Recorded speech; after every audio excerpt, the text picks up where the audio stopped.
High court ಅಲ್ಲಿ C V Nagesh ಅವರ ವಾದ. ಕಾರಿನಲ್ಲಿ ಇದ್ದ ಬಟ್ಟೆ ಬದಲಾಯಿಸಿದ್ದೆ ಅಂತ ದಾಖಲಿಸಿಕೊಳ್ಳಲಾಗಿದೆ ಹೇಳಿಕೆಯನ್ನ. ಕೊಲೆ ಆರೋಪಿ ದರ್ಶನ್ ಪರವಾಗಿ ಸಿವಿ ನಾಗೇಶ್ ಅವರ ಪ್ರಬಲ ವಾದವನ್ನು ಗಮನಿಸ್ತಾ ಇದ್ದೀವಿ. ಇತ್ತೀಚೆಗೆ ರಿಟ್ರೀವ್ ಆದಂತಹ ಫೋಟೋಗಳನ್ನ ಆ ವಿಚಾರವನ್ನ ಮುಂದಿಟ್ಟು ಸಿವಿ ನಾಗೇಶ್ ವಾದ ಮಂಡಿಸ್ತಾ ಇದ್ದಾರೆ. 8 ಫೋಟೋಗಳನ್ನ ರಿಟ್ರೀವ್ ಮಾಡಿದ್ರು ಪೊಲೀಸ್ ಅಧಿಕಾರಿಗಳು. ಹೆಚ್ಚುವರಿ ಚಾರ್ಜ್ ಶೀಟ್ ಅಲ್ಲಿ ಎಲ್ಲವನ್ನು ಕೂಡ ದಾಖಲು ಮಾಡಲಾಗಿದೆ. ಅದರಲ್ಲಿರುವಂತಹ ಒಂದಿಷ್ಟು ಲೂಪ್ ಹೋಲ್ಗಳನ್ನು ಮುಂದಿಟ್ಟು ವಾದ ಮಂಡಿಸ್ತಾ ಇದ್ದಾರೆ. ತನಿಖೆ ತಪ್ಪುಗಳನ್ನು ಸರಿಪಡಿಸುವುದಕ್ಕೆ ಮತ್ತೊಮ್ಮೆ ಹೇಳಿಕೆಯನ್ನ ದಾಖಲು ಮಾಡಿಕೊಂಡಿದ್ದಾರೆ. ರೇಣುಕಾಸ್ವಾಮಿಗೆ ಊಟ ಕೊಡಿ, ನೀರು ಕೊಡಿ ಅಂತ ದರ್ಶನ್ ಹೇಳಿದ್ದಾರೆ. ಫೋಟೋ ವಿಡಿಯೋ ಮಾಡಿ ಸ್ಟೇಷನ್ಗೆ ಬಿಡಿ ಅಂತ ದರ್ಶನ್ ಹೇಳಿದ್ದ. ದರ್ಶನ್ ಹೇಳಿಕೆ ಚಾರ್ಜ್ ಶೀಟ್ ನಲ್ಲಿನೇ ಇದೆ. ಚಾರ್ಜ್ ಶೀಟ್ ಅಲ್ಲಿ ದರ್ಶನ್ ಹೇಳಿಕೆ ದಾಖಲು ಆಗಿರುವುದನ್ನು ಮುಂದಿಟ್ಟು ಸಿವಿ ನಾಗೇಶ್ ಅವರು ವಾದ ಮಾಡ್ತಾ ಇದ್ದಾರೆ. ರೇಣುಕಾಸ್ವಾಮಿಗೆ ಊಟ ಕೊಡಿ, ನೀರು ಕೊಡಿ ಅಂತ ದರ್ಶನ್ ಹೇಳಿದ್ದಾರೆ. ಫೋಟೋ ವಿಡಿಯೋ ಮಾಡಿ ಸ್ಟೇಷನ್ಗೆ ಬಿಡಿ ಅಂತ ದರ್ಶನ್ ಹೇಳಿದ್ದ. ಈ ಹೇಳಿಕೆ ಚಾರ್ಜ್ ಶೀಟ್ ಅಲ್ಲಿದೆ ಅಂತ ಸಿವಿ ನಾಗೇಶ್ ವಾದ ಮಾಡ್ತಿದ್ದಾರೆ. ಆದ್ರೆ ಮರ್ಮಾಂಗಕ್ಕೆ ಹೊಡೆದರು ಅಂತ ಸಾಕ್ಷಿಗಳ ಹೇಳಿಕೆ ಇದೆ. ಕೊಲೆ ಆರೋಪಿ ಪರ ದರ್ಶನ್ ಪರವಾಗಿ ಸಿವಿ ನಾಗೇಶ್ ಅವರ ವಾದ ಮುಂದುವರಿತಾ ಇದೆ. ಮರ್ಮಾಂಗಕ್ಕೆ ಹೊಡೆದರು ಅಂತ ಸಾಕ್ಷಿಗಳ ಹೇಳಿಕೆ ದಾಖಲಾಗಿದೆ. ಆದರೆ ದರ್ಶನ್ ಹೇಳಿಕೆ ಚಾರ್ಜ್ ಶೀಟ್ ಅಲ್ಲಿರೋದು ರೇಣುಕಾಸ್ವಾಮಿಗೆ ಊಟ ಕೊಡಿ, ನೀರು ಕೊಡಿ, ಫೋಟೋ ವಿಡಿಯೋ ಆದ ನಂತರದಲ್ಲಿ ಆತನನ್ನ ಕಳಿಸಿ ಅಂತ ಹೇಳಿರುವಂತಹ ಹೇಳಿಕೆ ಚಾರ್ಜ್ ಶೀಟ್ ಅಲ್ಲಿದೆ ಅಂತ ಸಿವಿ ನಾಗೇಶ್ ಅವರ ಪ್ರಬಲ ವಾದ.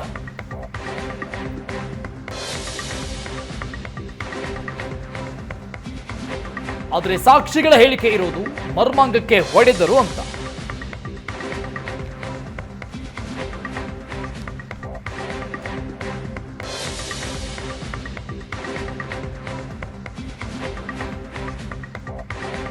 ದರ್ಶನ್ ಹೇಳಿಕೆ ಚಾರ್ಜ್ ಶೀಟ್ ಅಲ್ಲಿದೆ. ಸಾಕ್ಷಿಗಳ ಹೇಳಿಕೆ ಈ ರೀತಿಯಾಗಿದೆ. ರೇಣುಕಾಸ್ವಾಮಿಗೆ ಊಟ ಕೊಡಿ, ನೀರು ಕೊಡಿ, ಫೋಟೋ ವಿಡಿಯೋ ಮಾಡಿ ಸ್ಟೇಷನ್ಗೆ ಬಿಡಿ ಅಂತ ದರ್ಶನ್ ಹೇಳಿರೋದು. ಈ ಹೇಳಿಕೆ ಚಾರ್ಜ್ ಶೀಟ್ ಅಲ್ಲಿದೆ ಅಂತ ಸಿವಿ ನಾಗೇಶ್ ವಾದ ಮಾಡ್ತಾ ಇದ್ದಾರೆ. ಮತ್ತೊಂದು ಕಡೆ ಮರ್ಮಾಂಗಕ್ಕೆ ಹೊಡೆದ್ರು ಅಂತ ಸಾಕ್ಷಿಗಳ ಹೇಳಿಕೆ ದಾಖಲಾಗಿದೆ ಅಂತ ಸಿವಿ ನಾಗೇಶ್ ವಾದ ಮುಂದಿಡ್ತಾ ಇದ್ದಾರೆ. ಐ ವಿಟ್ನೆಸ್ ಹೇಳಿಕೆಗಳನ್ನ ಮುಂದಿಟ್ಟು ವಾದ ಮಂಡಿಸಿದ್ರು. ಒಬ್ಬೊಬ್ಬರ ಪ್ರತ್ಯಕ್ಷದರ್ಶಿಗಳ ಹೇಳಿಕೆಯನ್ನ ಮುಂದಿಟ್ಟು ವಾದ ಮಾಡಿದ್ರು. ಈಗ ಇತ್ತೀಚೆಗೆ ರಿಟ್ರೀವ್ ಆದಂತಹ 8 ಫೋಟೋಗಳೇನಿತ್ತು, ಆ ಫೋಟೋಗಳಲ್ಲಿದ್ದಂತಹ ಲೂಪ್ ಹೋಲ್ಗಳನ್ನು ಮುಂದಿಟ್ಟು ಸಿವಿ ನಾಗೇಶ್ ಅವರ ವಾದ.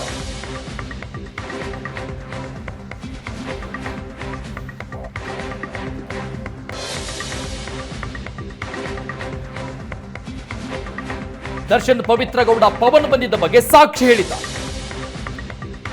ಪವಿತ್ರ ಗೌಡ ಚಪ್ಪಲಿಯಿಂದ ಹೊಡೆದ್ರು. ನಂದೀಶ್ ಹಲ್ಲೆ ಮಾಡಿದ್ದ, ಹಗ್ಗದಲ್ಲಿ ದರ್ಶನ್ ಹಲ್ಲೆ ನಡೆಸಿದ್ದ ಹೇಳಿಕೆ ಇದೆ. ಮ್ಯೂಸಿಕಲ್ ಚೇರ್ ತರ ಒಬ್ಬರ ನಂತರದಲ್ಲಿ ಒಬ್ಬರು ಹೊಡೆದ್ರು ಅಂತ ಹೇಳಿಕೆ. ಈ ಹೇಳಿಕೆಯಲ್ಲಿ ಪವಿತ್ರ ಗೌಡ ಚಪ್ಪಲಿಯಿಂದ ಹಲ್ಲೆ ಮಾಡಿದ್ರು ಅನ್ನೋದು.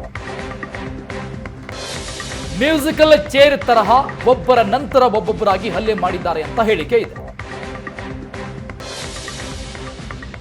ನಂದೀಶ್ ಹಲ್ಲೆ ಮಾಡಿದ್ದ ಹಗ್ಗದಲ್ಲೇ ದರ್ಶನ ಹಲ್ಲೆ ನಡೆಸಿದ ಎಂದಿದ್ದ.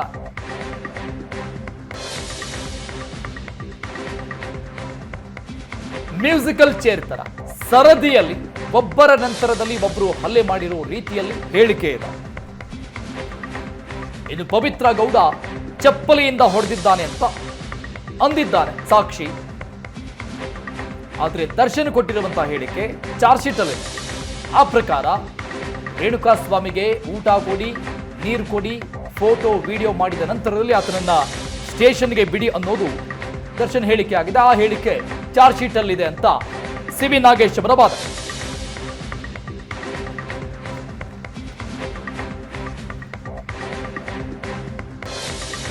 ಮ್ಯೂಸಿಕಲ್ ಚೇರ್ ತರಹ ಒಬ್ಬೊಬ್ಬರು ರೇಣುಕಾಸ್ವಾಮಿ ಮೇಲೆ ಹಲ್ಲೆ ಮಾಡಿದ್ದಾರೆ ಅನ್ನೋದು ಆರೋಪ. ಎಲ್ಲರೂ ಸುತ್ತ ನಿಂತು ಹೊಡಿತಾ ಇದ್ದಿದ್ದು ಅಂತ ಸಾಕ್ಷಿ ಹೇಳಲಾಗಿದೆ. ದರ್ಶನ್ ಪವಿತ್ರ ಗೌಡ ಪವನ್ ಬಂದಿದ್ದ ಬಗ್ಗೆ ಸಾಕ್ಷಿ ಹೇಳಲಾಗಿದೆ. ಈ ಸಂದರ್ಭದಲ್ಲಿ ಪವಿತ್ರ ಗೌಡ ಚಪ್ಪಲಿಯಿಂದ ಹೊಡೆದ್ರು. ನಂದೀಶ್ ಹಲ್ಲೆ ಮಾಡಿದ್ದ ಹಗ್ಗದಲ್ಲೇ ದರ್ಶನ್ ಹಲ್ಲೆ ಮಾಡಿದ್ದಾನೆ ಅಂತ ಸಾಕ್ಷಿ ಹೇಳಿಕೆ ಇದೆ. ಆದ್ರೆ ಚಾರ್ಜ್ ಶೀಟ್ ಅಲ್ಲಿ ಇರೋದು ದರ್ಶನ್ ಹೇಳಿಕೆ. ರೇಣುಕಾಸ್ವಾಮಿಗೆ ಊಟ ನೀರು ಕೊಟ್ಟು ಫೋಟೋ ವಿಡಿಯೋ ಮಾಡಿದ ನಂತರದಲ್ಲಿ ಆತನನ್ನ ಸ್ಟೇಷನ್ಗೆ ಬಿಟ್ಟು ಬನ್ನಿ ಅಂತ. ಇದೆಲ್ಲವೂ ಕೂಡ ಚಾರ್ಜ್ ಶೀಟ್ ಅಲ್ಲೇ ಇದೆ ಅಲ್ಲ ಅಂತ ಸಿಬಿ ನಾಗೇಶ್ ವಾದ ಮಾಡ್ತಿದ್ದ.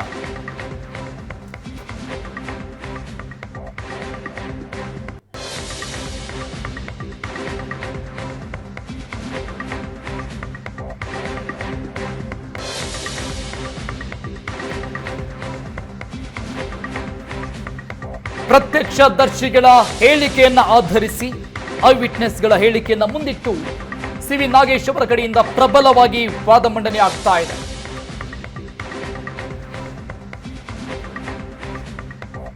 ಪೊಲೀಸ್ ಅಧಿಕಾರಿಗಳ ತನಿಖೆಯ ಒಂದಿಷ್ಟು ಲೂಪ್ ಹೋಲ್ಗಳನ್ನು ಮುಂದಿಟ್ಟು ಸಿವಿ ನಾಗೇಶ್ ವಾದ ಮಾಡ್ತಿದ್ದ. ಇತ್ತೀಚೆಗೆ ಸಲ್ಲಿಕೆಯಾದಂತಹ ಹೆಚ್ಚುವರಿ ಚಾರ್ಜ್ ಶೀಟ್ ಅದರಲ್ಲಿ ಉಲ್ಲೇಖ ಆದಂತಹ ಒಂದಿಷ್ಟು ಫೋಟೋಗಳೇನಿತ್ತು, ರಿಟ್ರೀವ್ ಆದಂತಹ ಫೋಟೋಗಳು, ಆ ಫೋಟೋಗಳನ್ನ ಸೃಷ್ಟಿ ಮಾಡಲಾಗಿದೆ ಅಂತ ಸಿವಿ ನಾಗೇಶ್ ವಾದ ಮಾಡುತ್ತಿದ್ದಾರೆ. ಆರೋಪಿ ಸ್ಥಾನದಲ್ಲಿರುವಂತಹ ವ್ಯಕ್ತಿಗಳ ಬಟ್ಟೆ ಚೇಂಜ್ ಆಗಿದೆ, ಇದು ಹೇಗೆ ಸಾಧ್ಯ, ಇದು ಸೃಷ್ಟಿಯಾಗಿದೆ ಅಂತ ಸಿವಿ ನಾಗೇಶ್ ಅವರ ಪ್ರಬಲವಾದ. ಇನ್ನಷ್ಟು ಡೀಟೇಲ್ಸ್ ಕೊಡ್ತಾರೆ ನಮ್ಮ ಪ್ರತಿನಿಧಿ ಕಿರಣ್ ಸಂಪರ್ಕದಲ್ಲಿದ್ದಾರೆ. ಕಿರಣ್, ಇತ್ತೀಚೆಗೆ ತಾನೇ ಸಲ್ಲಿಕೆಯಾದಂತಹ ಚಾರ್ಜ್ ಶೀಟ್ ಅನ್ನ ಮುಂದಿಟ್ಟು ಕೂಡ ಅದರಲ್ಲಿರುವಂತಹ ಲೂಪ್ ಹೋಲ್ಗಳನ್ನು ಕೂಡ ಪ್ರಮುಖವಾಗಿ 8 ಫೋಟೋಗಳನ್ನ ಪುನೀತ್ ಮೊಬೈಲ್ನಿಂದ ರಿಟ್ರೀವ್ ಮಾಡಲಾಗಿತ್ತು, ಅದನ್ನೇ ಸೃಷ್ಟಿ ಮಾಡಲಾಗಿದೆ ಅಂತ ಸಿವಿ ನಾಗೇಶ್ ವಾದ ಮಾಡ್ತಿರೋದು. ಖಂಡಿತ ರೇಣುಕಾಸ್ವಾಮಿ ಕೊಲೆ ಪ್ರಕರಣಕ್ಕೆ ಸಂಬಂಧಿಸಿದ್ರೆ ನಟ ದರ್ಶನ್ ಜಾಮೀನು ಅರ್ಜಿ ವಿಚಾರಣೆ ಹೈಕೋರ್ಟ್ ನಲ್ಲಿ ನಡೀತಾ ಇರ್ತಕ್ಕಂಥದ್ದು. ಈ ನಡುವೆ ಹೈಕೋರ್ಟ್ ನ ಏಕಸದಸ್ಯ ಪೀಠದ ವಿಶ್ವಜಿತ್ ಶೆಟ್ಟಿ ಅವರ ಮುಂದೆ ದರ್ಶನ್ ಪರ ಹಿರಿಯ ವಕೀಲರಾಗಿರ್ತಕ್ಕಂಥ ಸಿವಿ ನಾಗೇಶ್ ವಾದ ಮಾಡ್ತಾ ಇದ್ದಾರೆ. ಅದರಲ್ಲಿ ಮುಖ್ಯವಾಗಿ ಏನಂದ್ರೆ ವಿಟ್ನೆಸ್ ಆಗಿರ್ತಕ್ಕಂಥ ಪುನೀತ್ ಅವರ ಟವರ್ ಲೊಕೇಶನ್ ಆಗಿರ್ಬೋದು, ಪ್ರಯಾಣ ಆಗಿರ್ಬೋದು, ಅವರ ಮೊಬೈಲ್ ನಲ್ಲಿ ರಿಟ್ರೈವ್ ಆಗಿರ್ತಕ್ಕಂಥ ಫೋಟೋಗಳು ಆಗಿರ್ಬೋದು, ಇದ್ರ ಬಗ್ಗೆ ಸಹ ನ್ಯಾಯಮೂರ್ತಿಗಳ ಗಮನಕ್ಕೆ ಸಿವಿ ನಾಗೇಶ್ ಅವರು ತರ್ತಾ ಇರ್ತಕ್ಕಂಥದ್ದು. ಫೋಟೋ ಅದ್ರ ಬಗ್ಗೆ ನೀಡಿದ್ದ ಬಗ್ಗೆ ಸಹ ವಾದ ಮಾಡ್ತಾ ಇದ್ದಾರೆ. ಈ ಫೋಟೋಗಳನ್ನು ಸಹ ಸೃಷ್ಟಿ ಮಾಡಲಾಗಿದೆ, FSL ಗೆ ಕಳಿಸಿ ರಿಟ್ರೈವ್ ಮಾಡಿದ್ರು ಅಂತ ಹೇಳಿ ಪೊಲೀಸರು ಹೇಳ್ತಾ ಇದ್ದಾರೆ. ಆದ್ರೆ ಈ ಫೋಟೋಗಳನ್ನ ರಿಟ್ರೈವ್ ಮಾಡಿಲ್ಲ, ಈ ಫೋಟೋಗಳನ್ನ ಸೃಷ್ಟಿ ಮಾಡಲಾಗಿದೆ ಅಂತ ಹೇಳಿ ಸಿವಿ ನಾಗೇಶ್ ವಾದ ಮಾಡ್ತಾ ಇರ್ತಕ್ಕಂಥದ್ದು.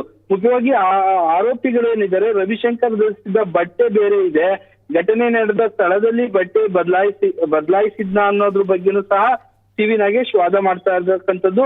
ಅಲ್ಲದೆ ಈ ಫೋಟೋಗಳೇನಿದಾವೆ ಎಲ್ಲ ಎಡಿಟೆಡ್, ಸೃಷ್ಟಿ ಮಾಡಲಾಗಿದೆ ಅಂತ ಹೇಳಿ ವಾದ ಮಾಡ್ತಾ ಇದ್ದಾರೆ. ಅಲ್ಲದೆ ಮುಖ್ಯವಾಗಿ ಏನಂದ್ರೆ ಆರೋಪಿಗಳೇನಿದ್ದಾರೆ ಬಟ್ಟೆ ಧರಿಸಿದ್ರ ಬಗ್ಗೆ ಸಹ ಸಾಕಷ್ಟು ಸಂಶಯ ಇದೆ. ಅಲ್ಲಿ ಬಟ್ಟೆ ಬದಲಾಯಿಸಿದ್ದಾರೆ ಅಂತ ಹೇಳಲಾಗ್ತಾ ಇದೆ. ಇಲ್ಲಿ ಹಾಕಿರೋ ಬಟ್ಟೆನೇ ಬೇರೆ ಇದೆ, ಫೋಟೋದಲ್ಲಿ ಇರತಕ್ಕಂತ ಬಟ್ಟೆನೇ ಬೇರೆ ಇದೆ ಅಂತ ಹೇಳಿ ವಾದ ಮಾಡ್ತಾ ಇರ್ತಕ್ಕಂಥದ್ದು. ಆರೋಪಿಗಳು ಹೇಳಿಕೆ ಕೊಟ್ಟಿರ್ತಕ್ಕಂಥ ಸಂದರ್ಭದಲ್ಲಿ ಬಟ್ಟೆ ಮೊಬೈಲ್ ಮನೆಯಲ್ಲಿ ಇಟ್ಟಿದ್ದೇನೆ ಅಂತ ಹೇಳಿ ಹೇಳಿಕೆ ಕೊಟ್ಟಿದ್ದಾನೆ. ಇದೇ ಬಟ್ಟೆಯನ್ನ ಚಿತ್ರದುರ್ಗಕ್ಕೆ ಹೋಗಿ ಬಟ್ಟೆ ಸೀಸ್ ಮಾಡಿದೀವಿ ಅಂತ ಹೇಳಿ ಮಾಜರಲ್ಲಿ ತೋರಿಸಿದ್ದಾರೆ. ಆದ್ರೆ ಮುಂದುವರೆದ ತನಿಖೆ ಮೃತದೇಹ ಸಾಗಿಸುವಾಗ ಬಟ್ಟೆ ಬದಲಾಯಿಸಲಾಗಿತ್ತು ಅಂತ ಸಹ ಹೇಳ್ತಾ ಇರ್ತಕ್ಕಂಥದ್ದು. ಹೆಚ್ಚುವರಿ ತನಿಖೆಯಲ್ಲಿ ಸಾಕಷ್ಟು ತಪ್ಪುಗಳು, ಲೋಪಗಳು ಕಂಡು ಬರ್ತಾ ಇದಾವೆ ಅಂತ ಹೇಳಿ ವಾದ ಮಾಡ್ತಾ ಇರ್ತಕ್ಕಂಥದ್ದು. ಪುನೀತ್ ಅವರ ಮೊಬೈಲ್ ಅನ್ನ ತೆಗೆದು ಫೋಟೋಗಳನ್ನ ತೋರಿಸಲಾಗಿ ಹೇಳಿಕೆಯನ್ನ ಪಡೆಯಲಾಗಿದೆ. ರವಿಶಂಕರ್ ನಿಂದ ಮತ್ತೆ ಹೇಳಿಕೆ ಪಡೆದು ಕಾರಿನಲ್ಲಿದ್ದ ಬಟ್ಟೆಯನ್ನ ಬದಲಾಯಿಸಿದ್ದೆ ಅಂತ ಹೇಳಿ ಹೇಳಿಕೆಯನ್ನ ದಾಖಲಿಸಿಕೊಂಡಿರ್ತಕ್ಕಂಥದ್ದು. ಎಲ್ಲ ಒಂದ್ ಕಡೆ ಪೊಲೀಸರೇನಿದ್ದಾರೆ, ತನಿಖಾಧಿಕಾರಿಗಳು ಸಾಕಷ್ಟು ತಪ್ಪುಗಳನ್ನ ಎಸಗಿದ್ದಾರೆ. ಮತ್ತೆ ಆ ಬಟ್ಟೆ ಬದಲಾಯಿಸೋದಾಗಿರ್ಬೋದು, ಮತ್ತೆ ಒತ್ತಡದಿಂದ ಮತ್ತೆ ಫೋರ್ಸ್ಫುಲಿ ಆರೋಪಿಗಳಿಂದ ಹೇಳಿಕೆಯನ್ನ ದಾಖಲಿಸಿದ್ದಾರೆ. 161 ಅಡಿ ಹೇಳಿಕೆಯನ್ನ ದಾಖಲಿಸಿದ್ದಾರೆ ಅಂತ ಹೇಳಿ ವಾದ ಮಾಡ್ತಾ ಇರ್ತಕ್ಕಂಥದ್ದು. ರೇಣುಕಾಸ್ವಾಮಿಗೆ ಊಟ ಕೊಡಿ, ನೀರು ಕೊಡಿ, ಫೋಟೋ ಮತ್ತೆ ವಿಡಿಯೋ ಮಾಡಿ ಪೊಲೀಸ್ ಸ್ಟೇಷನ್ಗೆ ಬಿಡಿ ಅಂತ ಹೇಳಿ ದರ್ಶನ್ ಹೇಳಿದ್ದಾರೆ. ಈ ಹೇಳಿಕೆ ಚಾರ್ಜ್ ಶೀಟ್ ನಲ್ಲಿಯೇ ಇದೆ. ಕೈಯಿಂದ ಹೊಡೆದರು, ಮರ್ಮಾಂಗ ಹೊಡೆದ್ರು ಅಂತ ಹೇಳಿ ಸಾಕ್ಷಿಗಳು ಹೇಳಿಕೆ ಇದೆ.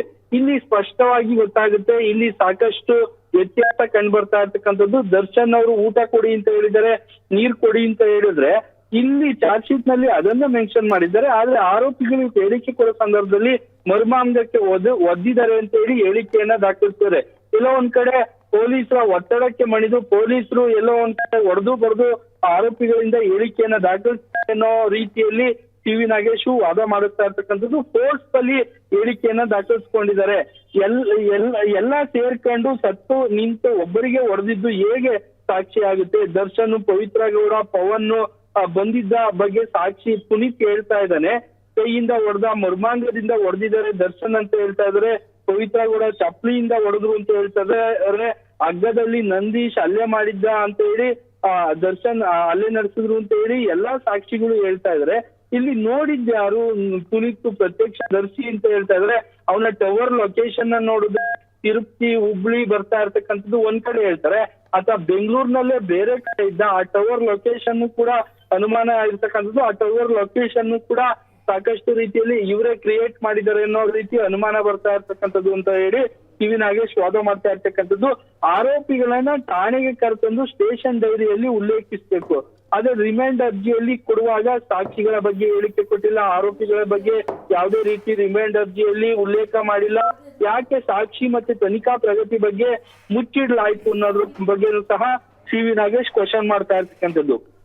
ಪ್ರಕರಣದಲ್ಲಿ ಆರೋಪಿಗಳ ಬಂಧನ ಆದಾಗ ಕೇಸ್ ಡೈರಿ ನೀಡಬೇಕು. ರೂಲ್ಸ್ ಪ್ರಕಾರ 24 ಗಂಟೆಯಲ್ಲಿ ಕೇಸ್ ಡೈರಿಯನ್ನ ಕೋರ್ಟ್ಗೆ ಸಬ್ಮಿಟ್ ಮಾಡ್ಬೇಕಾಗುತ್ತೆ. ರಿಮ್ಯಾಂಡ್ ಅರ್ಜಿಯಲ್ಲಿ ಎಲ್ಲವನ್ನ ತಿಳಿಸ್ಬೇಕಾಗುತ್ತೆ. ಆದ್ರೆ ಉದ್ದೇಶ ಪೂರ್ವಕವಾಗಿ ಇವರೆಲ್ಲ ಮಾಹಿತಿಯನ್ನ ಮುಚ್ಚಿಡ್ಲಾಗಿರ್ತಕ್ಕಂಥದ್ದು. ಪ್ರಾಸಿಕ್ಯೂಷನ್ ವಿರುದ್ಧ ಸಾಕಷ್ಟು ಗುರುತರ ಆರೋಪವನ್ನ ಮಾಡಿ ಸಿ.ವಿ. ನಾಗೇಶ್ ಅವರು ವಾದ ಮಾಡ್ತಾ ಇದ್ದಾರೆ.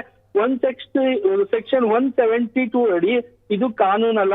167 ಅಡಿ ಹೆಸರು, ವಿಳಾಸ ಎಲ್ಲವನ್ನ ಹೇಳ್ಬೇಕಿತ್ತು. ಆದ್ರೆ ಯಾವುದನ್ನು ಸಹ ಮೆನ್ಷನ್ ಮಾಡಿಲ್ಲ. ಕೆಲವು ಸುಪ್ರೀಂ ಕೋರ್ಟ್ಗಳ ತೀರ್ಪುಗಳನ್ನು ಸಹ ಉಲ್ಲೇಖಿಸಿ ಇಲ್ಲಿ ಸ್ಪಷ್ಟವಾಗಿ ಸಾಕಷ್ಟು ಲೂಪ್ ಹೋಲ್ಸ್ಗಳ ತನಿಖಾಧಿಕಾರಿಗಳು ಚಾರ್ಜ್ ಶೀಟ್ ನಲ್ಲಿ ಮಾಡಿದ್ದಾರೆ ಅನ್ನೋದ್ರ ಬಗ್ಗೆನೂ ಸಹ ಸಿ.ವಿ. ನಾಗೇಶ್ ವಾದ ಮಾಡ್ತಾ ಇರ್ತಕ್ಕಂಥದ್ದು.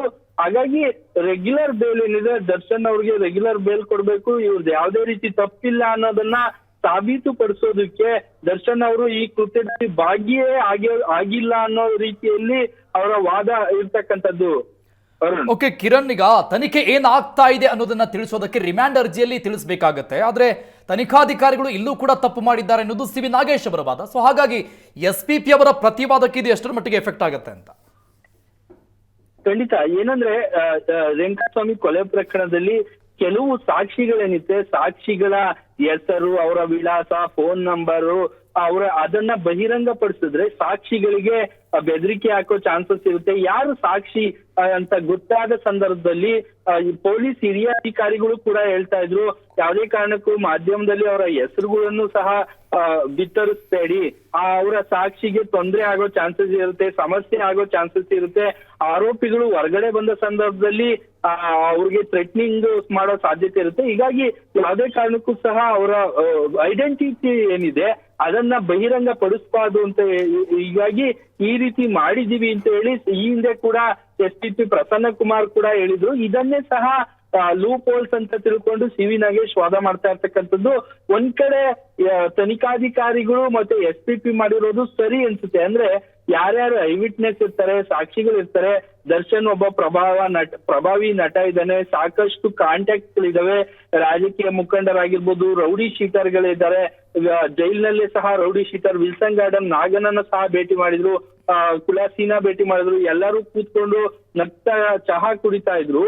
ಇಂತಹ ರೌಡಿ ಜೊತೆ ಬ್ಯಾಕ್ ಗ್ರೌಂಡ್ ಇರ್ತಕ್ಕಂಥ ನಟ ದರ್ಶನ್ ಮುಂದಿನ ದಿನಗಳಲ್ಲಿ ಏನಾದ್ರೂ ಆರೋಪಿಗಳು ಹೊರಗಡೆ ಬಂದು ಸಾಕ್ಷಿಗಳು ಯಾರು ಅಂತ ಗೊತ್ತಾದ ಸಂದರ್ಭದಲ್ಲಿ ಏನಾದ್ರೂ ಹಲ್ಲೆ ಮಾಡ್ಬೋದು, ಬೆದರಿಕೆ ಹಾಕ್ಬೋದು, ಈ ರೀತಿ ಕೆಲವು ಅನುಮಾನಗಳಿರುತ್ತೆ. ಹೀಗಾಗಿ ಯಾವುದೇ ಕಾರಣಕ್ಕೂ ಸಹ ಯಾವುದೇ ಕೇಸ್, ದರ್ಶನ್ ಒಂದೇ ಅಲ್ಲ, ಯಾವುದೇ ಕೇಸ್ ತೆಗೆದುಕೊಂಡ್ರು ಸಾಕ್ಷಿಗಳನ್ನ ಬಹಿರಂಗ ಪಡಿಸೋದಿಲ್ಲ, ಅವರ ಐಡೆಂಟಿಟಿಯನ್ನ ಮುಚ್ಚಿಡ್ಲಾಗುತ್ತೆ. ಆ ರೀತಿ ಮಾಡಿರೋದು ಸಹಜ.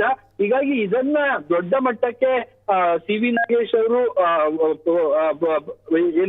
ಸಿ.ವಿ. ನಾಗೇಶ್ ಅವರು ರಿಮ್ಯಾಂಡ್ ಅರ್ಜಿಯಲ್ಲೇ ಸಹ ಆರೋಪಿ ಮತ್ತೆ ಸಾಕ್ಷಿಗಳ ಬಗ್ಗೆ ಸಹ ಮೆನ್ಷನ್ ಮಾಡದೇ ಇರೋದು ದೊಡ್ಡ ವಿಷಯ ಅಂತ ಹೇಳಿ ಬಿಂಬಿಸ್ತಾ ಇರ್ತಕ್ಕಂಥದ್ದು. ಸರಿ ಇಲ್ಲ ಅಂತ ಹೇಳಿ ಎಸ್.ಪಿ.ಪಿ. ವಾದ ಮಾಡೋ ಚಾನ್ಸಸ್ ಇರ್ತಕ್ಕಂಥದ್ದು. ಇನ್ನೂ ಸಹ ವಾದ ಮುಂದುವರೆದಿರ್ತಕ್ಕಂಥದ್ದು. ಇಂದಿನ ಕೇಸ್ಗಳ ಆದೇಶ ಪ್ರತಿ ಮತ್ತೆ ಸುಪ್ರೀಂ ಕೋರ್ಟ್ ನ ಕೆಲವು ತೀರ್ಪುಗಳನ್ನ ಉಲ್ಲೇಖಿಸಿ ಹೈಕೋರ್ಟ್ ಈ ರೀತಿ ಆಗಿದೆ ಅಂತ ಹೇಳಿ ಮೆನ್ಷನ್ ಮಾಡಿ ಅವರು ವಾದ ಮಾಡ್ತಾ ಇರ್ತಕ್ಕಂಥದ್ದು. Thank you Kiran ಡೀಟೇಲ್ಸ್ಗೆ.